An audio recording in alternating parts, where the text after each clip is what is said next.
Afrika man. Afrika man. Don't worry. Afrika man. Afrika man. Don't worry about my mouth. Afrika man. Afrika man. Don't worry. Afrika man. Baba, sakwamukela kwa imani. Siyabonga. What are the challenges that are facing the present youth? I think there are many, but if we look at African youth specifically, a lot of young people are searching right now. They're saying some of the things that I was taught in school, some of the books that I read, they don't make sense to me. So where is this Africa that I want to engage with? So I think from there, obviously there's many problems related to identity, related to our families, related to unemployment, related to finding a purpose in life. But I think a lot of them come back to that particular question: what is my purpose as an African young person? SHABAKA is a program specifically for African men to look at what do we as African men, who are we? What is it that we are supposed to contribute to our families? And why is it that many of us are not? I want to stress there's great men out there, great African men who are protecting their families, being fathers, nurturing their children, respecting their women, all of that. But we also know that there are many who don't. And we need to be able to resolve the issue of oppression as well if we are going to resolve the question of balanced families. What teachings are embodied in your SHABAKA program? And the main project that we are doing at this time is the Black Men's Lekgotla, which is basically a space for men to talk and to share. And you'll be surprised, a lot of men have never had the chance to really sit and have a quality conversation with another man and just find out, how do you solve the issues in your life? How do you relate to them? What are some of the things that you're not happy with in your life, and what are you doing to try to address that? The reason why we even have our own sessions is so that we can agree what is it that we need to do as men to improve and to strengthen and empower our families. Yes, our youth today are engaged and partake in drug abuse. Does the SHABAKA initiative and Black Men's Lekgotla address those problems? The whole notion of what we do with SHABAKA and Black Men's Lekgotla is that we don't want to have, we haven't positioned it as an HIV program, as a drug program, as a crime program. So in relation to drugs, for instance, we are not a rehabilitation program. We don't have the resources and the capacity to take someone through from identifying the problem until they are rid of the problem.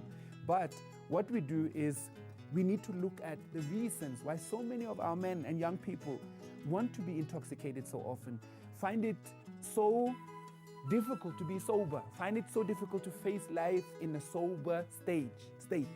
We need to find out what is it with young people that makes it so easy, to say that, to smoke, to drink, to take drugs, to escape reality, because we want them in reality. So I think what we're doing with SHABAKA is to bring them back to that reality, to have a conversation, to be able to acknowledge I have a problem, but to also to assert within every man that power that I can actually do it, I can change myself. Sitshaba senkosi sixoxisana nobaba ubuntu ngeqhaza labantu besilisa emphakathini nasemndenini. Okwamanje sisanga seyitolo.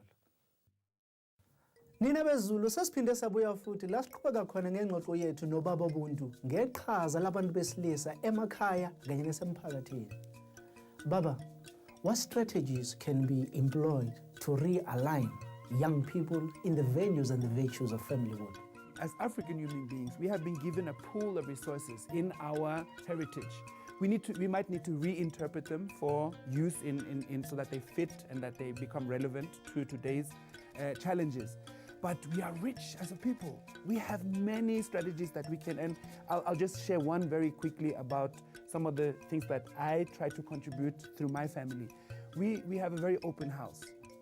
Young people who might not have experienced a family life before come and stay with us for 6 to 12 months, just to experience what it is to be a son and a daughter in a family, in an African family, a family that respects African culture, where African culture is not something we discuss, it's something that we live. So there are ways of asserting and reasserting that knowledge and practice. As an international activist, do you think that South African youth is on the same par with their peers anywhere else in the world? You know what, the more I have traveled, the more I also see that as African people, even in the diaspora, there might be small differences, but we are very much the same. Similarly, we have a similar history behind us. We have a similar political position. Even when we talk about men, there's stereotypes, there's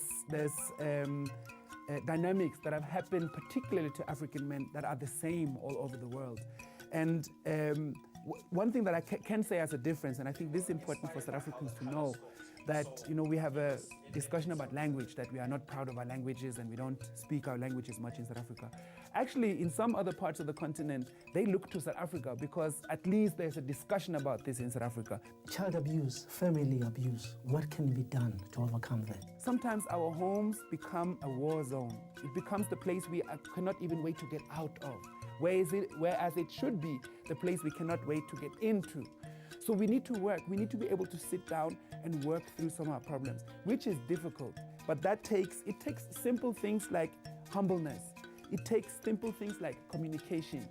And even if we talk about African spirits and spirituality, African spirituality, we are not allowing African spirituality to work unless we also exercise respect, humbleness, being able to listen. We should listen a lot. Listen to what our daughters and sons are saying.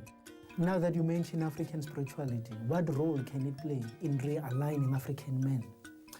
The values and virtues of African familyhood. Yes. African spirituality is practical. It helps us to solve a problem not just philosophically, but practically.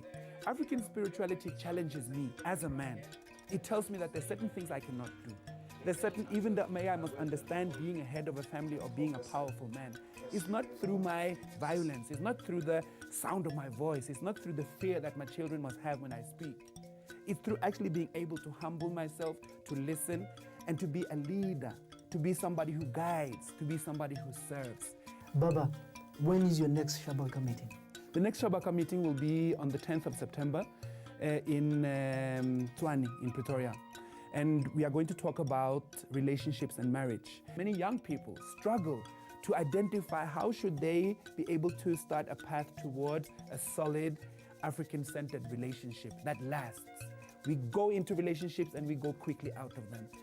So we're going to talk about that. We're going to have Montso to speak to us about relationships and marriage from an African point of view.